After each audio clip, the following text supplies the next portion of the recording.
আসসালামু আলাইকুম রহমতুল্লাহ।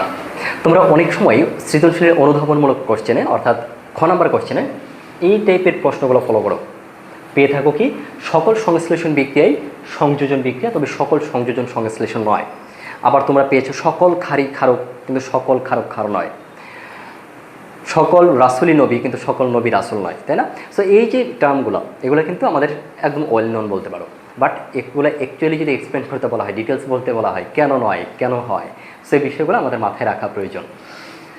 সকল সংশ্লেষণ বিক্রিয়া সংযোজন বিক্রিয়া, তবে সকল সংযোজন সংশ্লেষণ নয়। চলো এটা আজকে একটা ডিসক্রাইব করি, পরীক্ষা আসে। সংযোজন এবং সংশ্লেষণ বিক্রিয়া ডেফিনেশনটা একটু মাথায় নিয়ে আসি।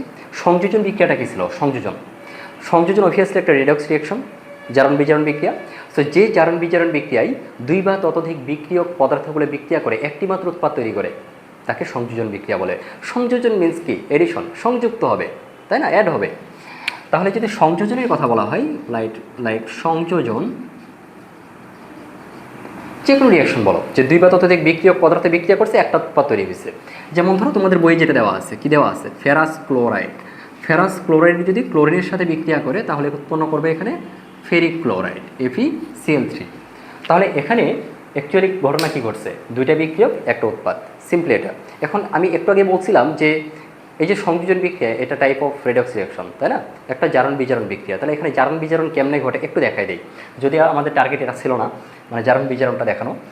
সো এখানে আমরা দেখতে পাচ্ছি আয়রন দুইটা ক্লোরিনের সাথে যুক্ত হয়েছে, এক যোজি দুইটা পরমাণুর সাথে যুক্ত হয়েছে।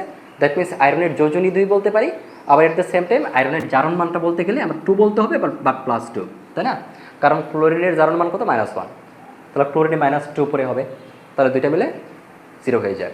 ওইদিকে আমি যাবো না, জাস্ট এখানে আয়রনের জারণ মান +2, এটা তোমরা জানো।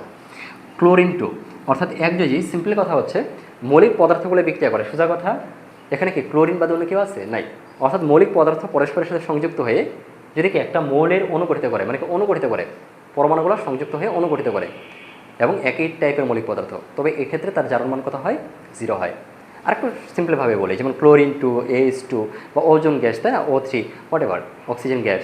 সো এগুলো যেহেতু কারোর সাথে যুক্ত অবস্থায় নাই, নিজস্ব মৌলিক পদার্থের সমন্বয়ে গঠিত, তাহলে এই অনুক্ষেত্রে, মৌলের অনুর ক্ষেত্রে তার জারণ মানটা 0। সো এই টাইপের বিভিন্ন আরও টার্ম আছে যেগুলো জারণ মান কীভাবে আমরা আইডেন্টিফাই করতে পারি, ওই টপিকে আমরা আজকে যাবো না। এখানে যদি আসি, এখানে আয়রনের জারণ মান কত? এখানে আয়রনের জারণ মান অবভিয়াসলি +3। কেন? কারণ এখানে আয়রন কয়টা ক্লোরিনের সাথে যুক্ত আছে? 3টা। দ্যাট মিনস এখানে আয়রনের ফেরামের জারণ মান +3। এটা তো বের করার, জারণ মান বের করার আরও অনেক পদ্ধতি আছে। তোমরা এই যে আয়রনকে, ফেরামকে X ধরেছিলে, X ধরার পর জাস্ট X-এর মানটা বের করেছিলে, ফাইন, দেখাবো এগুলো। আর এখানে যদি ক্লোরিনের জারণ মান বলতে বলা হয়, ক্লোরিন মানে -1, তাই না? 17 নম্বর গ্রুপে যারা আছে, 17 নম্বর গ্রুপ মাথায় রাখবা। Fluorine, chlorine, bromine, iodine, astatine, অর্থাৎ হ্যালোজেনের গ্রুপ যেটা, এই হ্যালোজেনের প্রত্যেকের জারণ মান হচ্ছে -1। ওকে, ডান। এবার আসো আয়রন। আয়রনের জারণ মান +2 থেকে +3 হয়েছে। তো 2 থেকে 3 হওয়া মানে কি? জারণ মান বৃদ্ধি পাইছে, জারণ মান +2 থেকে +3 হয়েছে।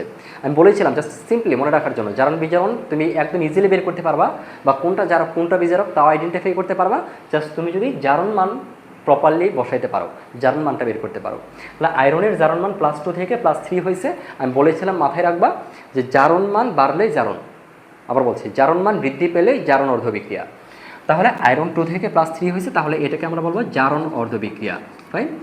আবার এখানে আমরা দেখতে পাচ্ছি ক্লোরিনের ক্ষেত্রে জারণ মান 0 থেকে -1 হয়েছে। 0 থেকে -1 হওয়া মানে কি? কমা। জারণ মান যদি হ্রাস পায়, সেক্ষেত্রে এটাকে বলবো বিজারণ অর্ধ বিক্রিয়া।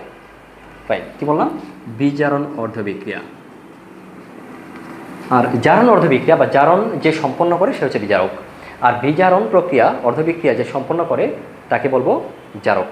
সো যদি এগুলো মনে রাখার জন্য আরও অনেক টার্ম আছে, যেমন জারণ মানে ছাড়ন, বিজারণ মানে গ্রহণ, এভাবেও তোমাদের বোঝাইছিলাম, বাট এভাবে তোমরা সিম্পলি মাথায় রাখতে পারো। জারণ মান যার বাড়বে, এই প্রক্রিয়ার নাম, এই বিক্রিয়ার নামই হচ্ছে জারণ। এটা বেসিক্যালি অর্ধ বিক্রিয়া বলা হয়। যাই হোক, সো ওইদিকে আমরা যাবো না আজকে ডিটেলস। সো যেটা বলছিলাম যে সকল সংশ্লেষণ বিক্রিয়া সংযোজন বিক্রিয়া, এটা একটা সংযোজন বিক্রিয়া, সিম্পলি এ পর্যন্তই রাখো। এবার আসো আমরা সংশ্লেষণ বলতে অ্যাকচুয়ালি কী বুঝি। কি বললাম? সংশ্লেষণ। সংশ্লেষণ বিক্রিয়া বলতে কি বোঝানো হয়?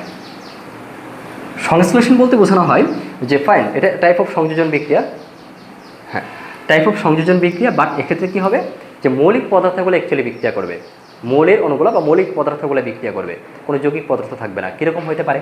যেমন ধরো তুমি যদি আচ্ছা, কী উদাহরণ দিতে পারো, যেমন নাইট্রোজেন N2 + 3H2, তাই না? যদি রিয়াকশন হয়, যদি এটা উভমুখী বিক্রিয়া সম্পন্ন হয়, এটা আমরা দেখেছি, উভমুখী তীর চিহ্ন দিতে পারো। হ্যাঁ, নাইট্রোজেন হাইড্রোজেন বিক্রিয়া করলে কী তৈরি করবে? অ্যামোনিয়া তৈরি করবে। এক্ষেত্রে আমরা দেখতে পাচ্ছি যে দুইটা মৌলিক পদার্থ, হাইড্রোজেন একটা মৌলিক পদার্থ, আবার নাইট্রোজেন একটা মৌলিক পদার্থ, তাই না? হাইড্রোজেনও মৌলিক, নাইট্রোজেনও মৌলিক। ফাইন। তো সেক্ষেত্রে যদি রিয়াকশনটা হয়, অবশ্যই এক্ষেত্রে কি এডিশন ঘটছে না, সংযোজন হয়েছে। তো তাহলে যে একটা মাত্র তো উৎপাদ তৈরি হয়েছে, তাহলে কন্ডিশন অনুযায়ী এটা তো সংযোজন বিক্রিয়ার কন্ডিশনে ফুলফিল করছে। আবার এটাকে আমরা সংশ্লেষণ বলছি বিকজ অফ এখানে দুইটি হচ্ছে মৌলিক পদার্থ। সংযোজন বিক্রিয়া, যে সকল সংযোজন বিক্রিয়ায় শুধুমাত্র মৌলিক পদার্থ বিক্রিয়া করবে, এগুলোকে আমরা সংশ্লেষণ বলতে পারি না কথাটা এভাবে? তো সিম্পলি কথা হচ্ছে যে সংশ্লেষণ বিক্রিয়া মানে মৌলিক পদার্থ বিক্রিয়া করে একটা উৎপাদ তৈরি করতে হবে। আর অ্যাট দ্য সেম টাইম এই বিক্রিয়াটাকে আমরা সংযোজন বিক্রিয়া বলতে পারি। কেন? কারণ এটা সংযোজিত হয়েছে, এডিশন হয়েছে। কন্ডিশন কি?